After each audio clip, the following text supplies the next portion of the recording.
All right. Okay, here we go.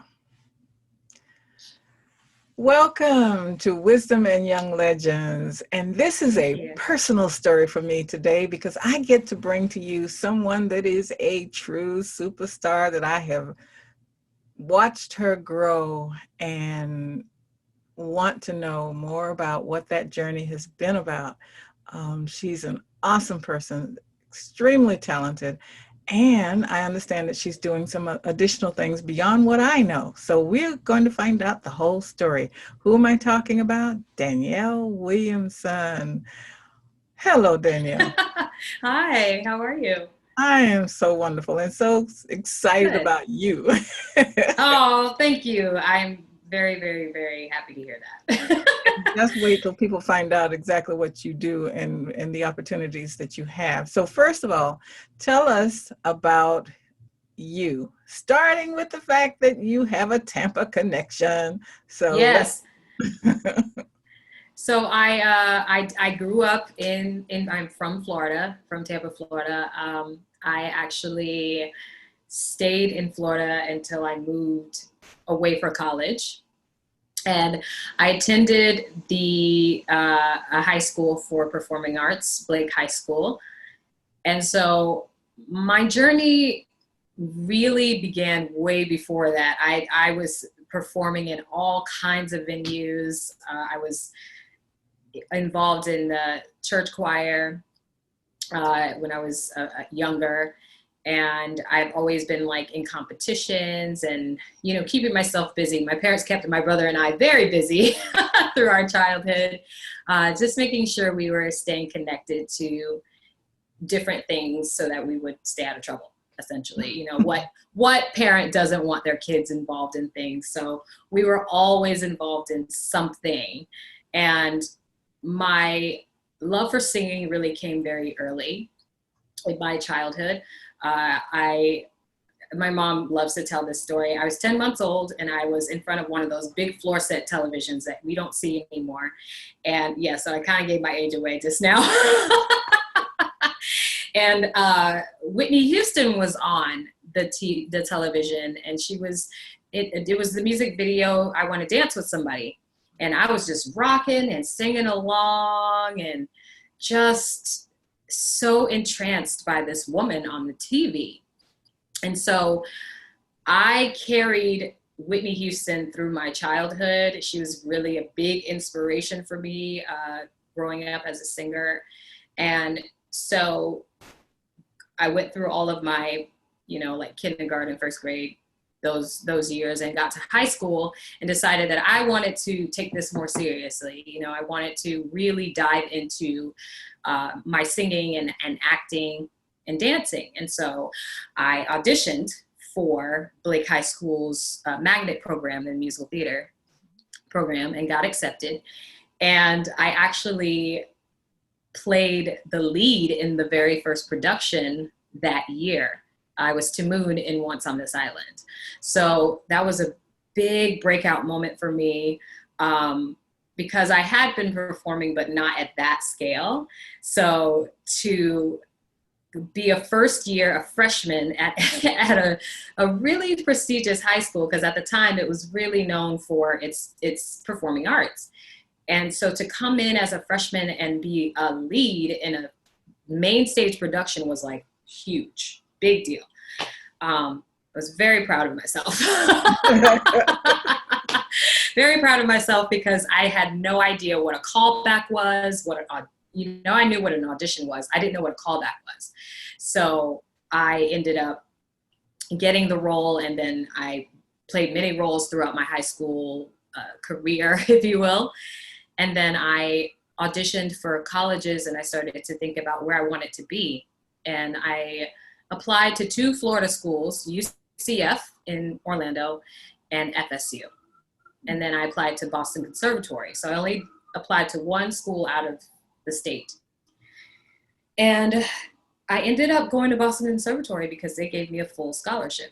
So the choice was clear for me to leave Florida. I needed to leave. I went to the conservatory, I got my degree in musical theater, my BFA, and then my very first professional show was Wicked in Chicago.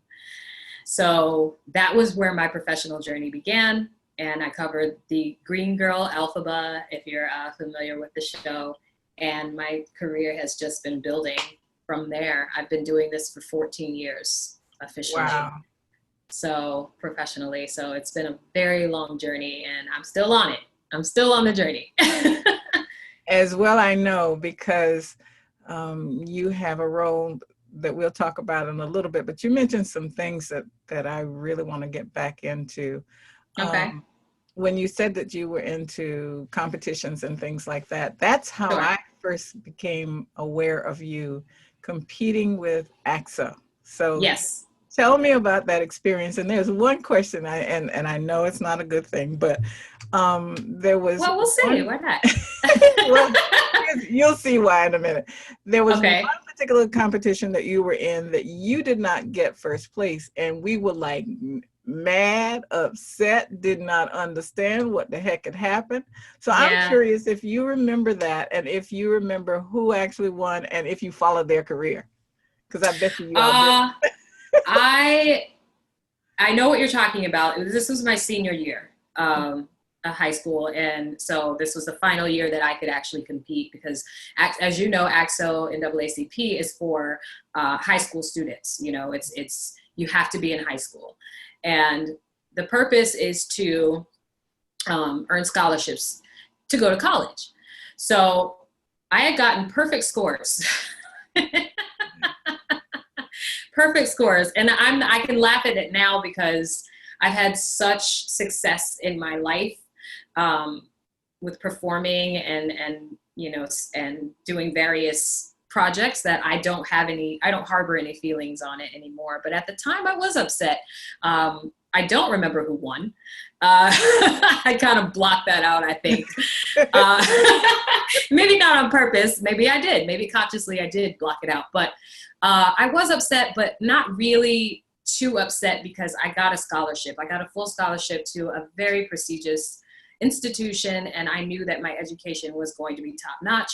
And so winning a competition to me at that time, while it would have been great, it would have been the icing on the already lavish cake, I still won in the end because my scores reflected that. So to have the recognition and to actually win a gold medal would have been wonderful. However, my gold medal was getting a full scholarship to a prestigious institution that was going to help me further my skills and get me ready for the world. So. And speaking of getting you ready for the world, that's why I felt comfortable mentioning that, because now I want you to tell the world what you've been doing and what you're about to do or in the process of doing. Yes. So I started with Wicked. I did mention that. After I did Wicked for about a year and 8 months. And I was in Chicago the whole time because it wasn't a tour or anything. It was like a point of origin show. So that was a production that stayed in Chicago. So I got the opportunity to go on for Elphaba a few times. I wanted to be bumped up to standby. That didn't happen. That wasn't the plan. That wasn't God's plan. So I started auditioning for other shows, and I landed Nala in The Lion King, in the national tour. So I was able to leave Wicked and go right to tour, basically. I took maybe like 3 weeks in between leaving Wicked and starting my new endeavor with the Lion King tour. And I did that for a year and 4 months, which was very interesting because I was very young. I was 23 or 24 at the time. So being on the road at that age, and it was my first time being on tour, I had to learn a lot about managing my time and being organized with my things, because you're moving from place to place. So that was really it. And being in the show, 8 shows a week, you know, showing up for 8 shows a week. And so that was a big learning experience for me. And then from there, I moved to New York. Sorry about that. I moved to New York once my contract was up because I had booked my first Broadway show, Memphis. Right. So It was about a 3-year period from when I graduated to college to Wicked to Lion King before I got my first Broadway show. And it was original cast. So that was exciting because it was like, oh, I get to originate a track. I'm not replacing someone like I did in Wicked and in Lion King. So this was my track that I got to create. And so anyone coming after me was, you know, had to take on whatever I created, which was so cool. And I was about 25 at that time. So that was a big achievement, another breakout moment for me. Then from Memphis, I did 2 more Broadway shows that weren't as successful, Scandalous and Rocky, but they were great experiences nonetheless. And then from there, I really, because I was a swing is someone who covers multiple roles in a show. Because I was a swing in Rocky, I had a very, very tough conversation with my agent. I let them know that I wanted to break away from being in the ensemble. I didn't want to cover roles that I knew I could play. And so that meant not working a lot because I was turning down ensemble roles and cover roles. I wanted to do lead roles. I wanted to do principal roles and work towards building that. So I started doing a lot of regional theater outside of New York City. I was doing roles, you know, in different places. I did do Nina Simone. I played Nina Simone in Soul Doctor off Broadway here. That was an interesting experience. I love playing that role. The show itself was kind of, the show was a little challenging. And I think it just was because of the people that were in charge. So that was a very short experience, but moving on, I did a ton of roles just away from New York. So I haven't quite gotten back to Broadway with a role, but I know that's coming. So I'm just hopeful and I'm just working towards it. My most recent achievement was playing Diva Donna on in the Donna Summer musical, Summer, on tour, first national tour. So that was a cool full circle moment because I had auditioned for the Broadway company and didn't get it. And I was very upset about that because I wanted it so badly. And this woman Donna Summer was so iconic and legendary that I just felt like I wanted to tell her story. And I didn't get the opportunity to do that on Broadway, but it came back around. I auditioned for the first national tour, booked it, and had a very enriching experience. I learned a lot about myself, how I am now, because I'm 36 now. So I've had a lot of experience in the performance world, and now this was my second tour, so I did things a lot differently than I did the first time. I made telling this woman's story my priority. So, you know, going out and doing all the extra stuff, yeah, that's fine, but I don't really need to do that. You know, I was really more concerned about telling this woman's story and delving as deep as I could to honor her legacy. So unfortunately, the show ended because of COVID. I would have still been on the road until the end of next month, but we were cut short in March when everything started to unfold with this pandemic. So, but it was a really, really enriching experience, as I said before. And so now I'm shifting my focus from theater to film and TV. Yeah, I want to explore that avenue because I've been doing theater a long time. And so I want to challenge myself in a new way and apply myself in a new way as well. So that's where I am. Now there are two things. Well, actually, the first thing is when you talked about the tour with Donna Summer, you know that had that been going on right now, you'd have come through Tampa and we'd have turned it out. Oh yeah, I was so looking forward to coming to Tampa. I was so upset that I couldn't play my hometown. It was definitely heartbreaking. because we were so close, and then all of this stuff unfolded, and it was like, well, and to be honest, when we broke in March, they were still hopeful that we would come back. And they kept telling us, just stay tuned, this and that and the other. And then they finally pulled the plug 2 months later because they were losing money. And, you know, there were just so many factors that were not aligning for us to come back. So. Well, hey, if history is your lesson, every time something like this has happened with you, you have gone on to bigger and better. So there's not going to be any difference here. But yeah, I mentioned that because when you mentioned about being from Blake and that being a performing arts school, you and your class, or at least that 4-year time frame that you came to Blake, there were some superstars that came out of there. Eric Darius, and who do you know or follow any of them right now too?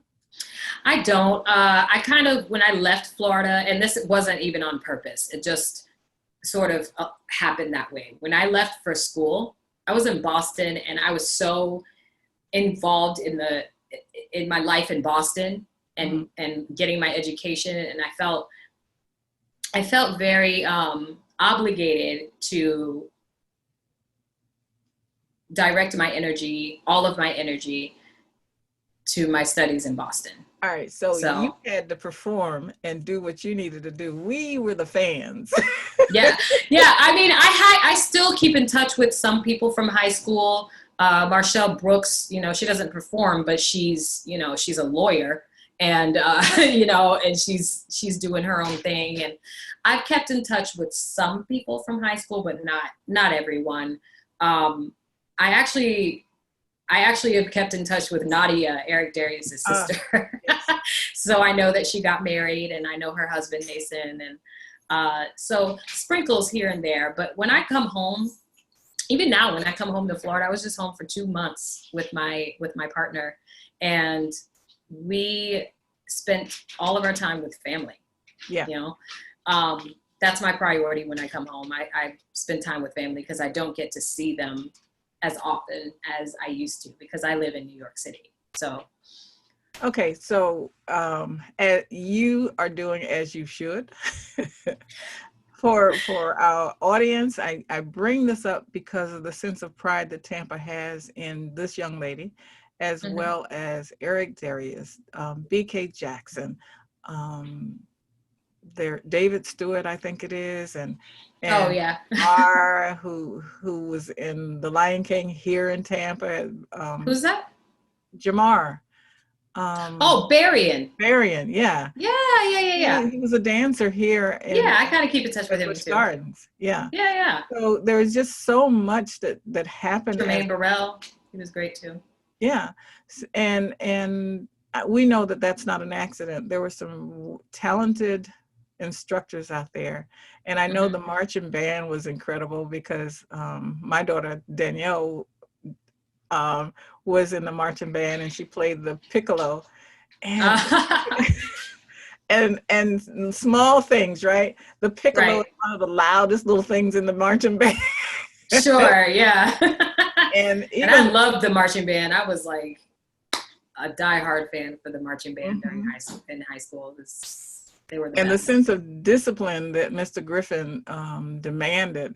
I both loved and hated that man because he controlled the psyche of everything as far as my daughter was concerned. I mean, he was just it. You could not cross him because if you wanted to be in that band, you had to perform and you had to do what you needed to do. And those are skills that are needed, obviously. And I now appreciate him and the things that he did with that band as well. The other thing that I was thinking about was the agent that you mentioned. Yes. How does one go from being in high school to having an agent? And what roles do they really play? I mean, we read about it, we hear about it on television, but what's the real deal? So I got my agent from Showcase. So at the end of my senior year of college, we had a showcase. We had a showcase in Boston, which is the senior class chooses performance pieces like solos, duets, group numbers, and it's essentially a big show with all of the seniors.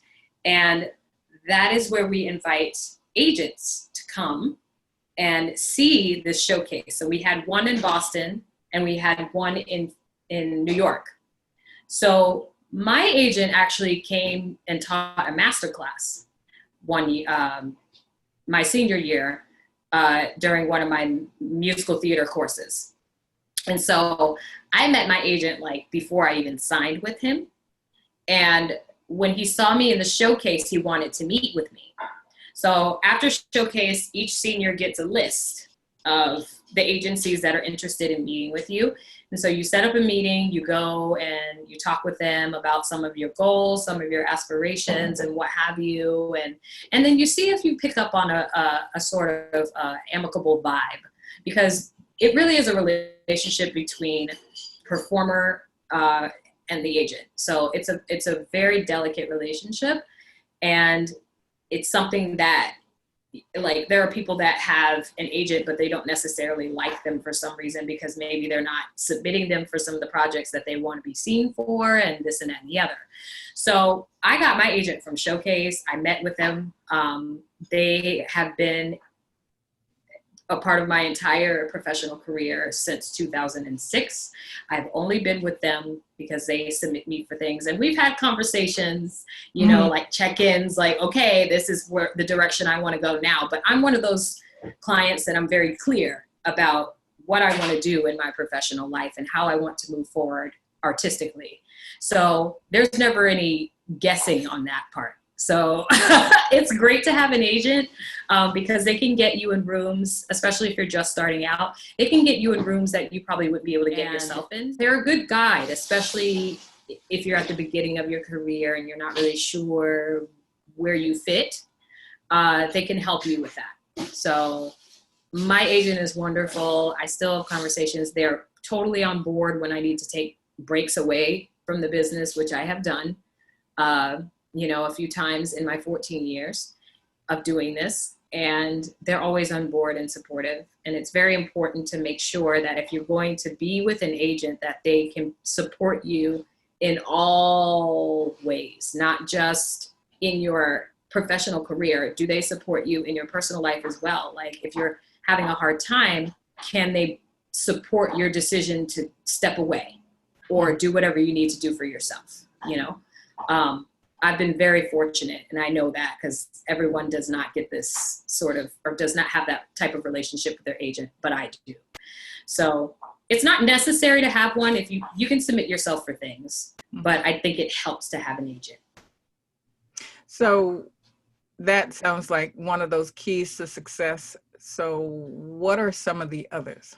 What have you learned that makes you a wise woman right now? I've learned, and am still learning this actually, how to sit down. And I know that sounds like simple, but it is not for someone like me. I'm very active. I like to work. I'm constantly thinking ahead, like what do I want to work on now, and how do I want to show up in the world? And so I'm learning how to rest when I need to. And find more balance in my life so that I'm not constantly working and not getting any rest, driving myself into the ground. So I've definitely learned how to find more balance in my life. And I'm still working on that every day. I also know what I want. You know, I've become more and more sure of myself and confident in what I can offer as a performance artist, what I can offer as an artist, period.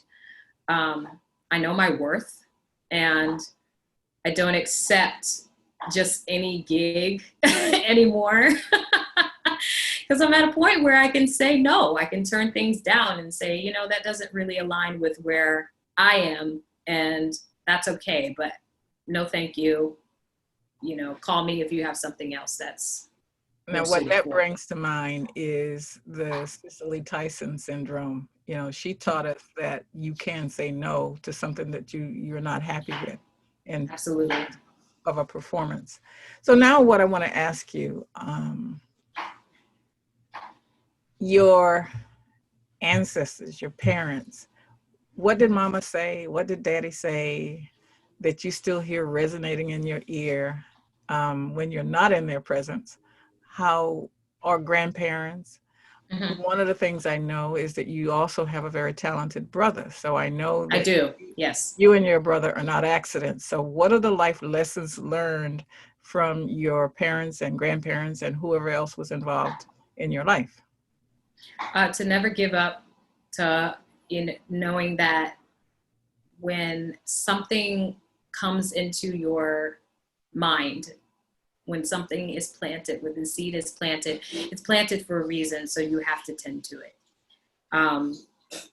It's not a mistake that the tour, as sad as I was for it to end, that it ended, because it's time to transition to the next thing. And I actually had a moment with my mom this summer where I was kind of freaking out because I had gotten an audition for a series on, I don't know, I think it might have been CBS or something.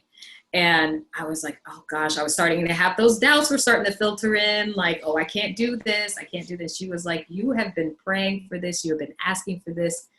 Don't doubt yourself. You know what you're doing. And you need to remember that you were born to do this. So I get those reminders from my mom and my dad all the time. And from my partner. He's always telling me, you are born for this. And you need to embrace that. So, yeah, they've always been super supportive of me and my brother. My brother's teaching now at a charter school, and you know, he's making strides and changes in his own way. And so our parents are both very supportive of our journeys, and it's nice to have that, because we've always had it, and there's never been a doubt about Now, that. there are a couple of questions that I asked. One you've already talked about in the very beginning, where I asked what was 5-year-old Danielle like, but you told us. So my next question, unless you have some additional things you want to share with that, the next question is, what was your breakaway moment from your parents that you can think of where you stepped out without breaking up the relationship? You came into who you are. Yeah, I feel like when I made the move to Boston, but then when I moved to New York and I decided that I was going to be here, and pursue my career here. And that kind of felt like a final, I'm out of the nest sort of situation. But I was constantly calling my parents, you know, asking for advice here and there when I needed it. And the relationship did shift in the beginning, because when I moved to Boston, I thought I knew it all. I couldn't wait to get out of the house. You know, I was like, I'm going to college and I can't wait to get out of this house and da da da da da. You know, the typical teenager like thinks they know it all, right? So I get there the first year of college and I'm crying home, like, can I come home? I need to come home. So that was happening for the first 2 years of college, and then I started to transition, you know, away from being in Florida so much. I would stay the summers in Boston, and then I would come home for maybe Thanksgiving or something, you know. So that's when the transition really started, I think, my junior and senior years, and then it really shifted when I moved to New York. And I don't think it was until maybe the last few years recently, like when I approached 30, that my relationship with my parents has gotten even closer, because I respect them more now. I understand them more now. And I'm very blessed that they still support me, and they have been there for me and still are. So my relationship with my parents is healthy. It's very healthy.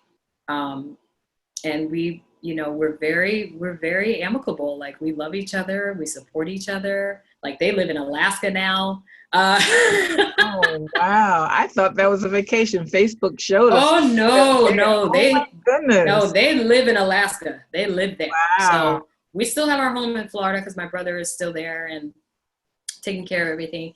But my mom and dad live in Alaska. They are happy there. They are at peace.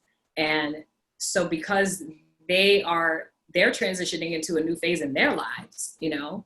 So it's so great to see the movement amongst the four of us, you know, me and my parents, me and my brother, and my parents, like, to see the changes that have been happening over the last few years has been really, really awesome. And healthy. So nice, yeah. nice. So as we wrap it up, I have no idea what I haven't asked you. So what are some other things that you may have wanted to share that I haven't asked you about, or something that you're doing that you want people to know about? Yeah. So currently, because I am focusing my energy on transitioning into TV and film, so I'm not currently on a project at the moment. So what I do in my spare time or in my free time is I teach yoga. I took some time off in 2017 from performing and auditioning to get my certification in yoga. So I am a vinyasa yoga teacher and certified, very important. So I know what I'm doing. And I work with private clients. I have group Zoom offerings every week. I also teach How do we on find IG Live. Oh, you can follow me. I have 2 accounts, but you can follow me at Flows with Dubs. So flows like water with Dubs, Dubbz. That's my yoga account. And then if you want to catch up or stay up with me on the artistic tip, you can follow me at Dubs Love, DUBBZLOVE. So follow both of those accounts. I'm always doing things. And the significance of Dubs? Dubs is a nickname I got on my first tour with The Lion King. Because my name is Danielle Williamson, DW. DW turned into D-Dubs, and so I just adopted Dubs. So it's an alias nickname, and that's it. Cool. Nothing special really behind it. It's just a nickname. A nickname someone gave me on tour, and I adopted it as my own. So good. Yeah. All right. Well, I all I got to say is I got through it because to be honest with you, I am so proud of you that I wasn't. Oh, thank you. I wouldn't act like a little googly stargazed adult. Oh, that's okay. That's okay. I get stargazed and starry-eyed too. Like, yeah. I met Alfred Woodard at a airport at the LAX once, and I was like, should I go talk to her? What if she's, doesn't want to be bothered, or oh my gosh, like I was freaking out. But yeah. No, I appreciate that. I'm very humbled by that. So thank you. Well, just know that we're all rooting for you and very proud of you. Yeah. Very much for joining. Thank you. I hope to come through Tampa with something soon. We'll see. Just make sure you let us know. I will. No problem. All right. All right. So with that, it's been a wonderful conversation with Danielle Williamson, our superstar. Thank you. Thank you. Yeah. So this has been another Wisdom and Young Legend. And we want you to come back and join us again and meet another legend next time. Take care. Bye. Bye.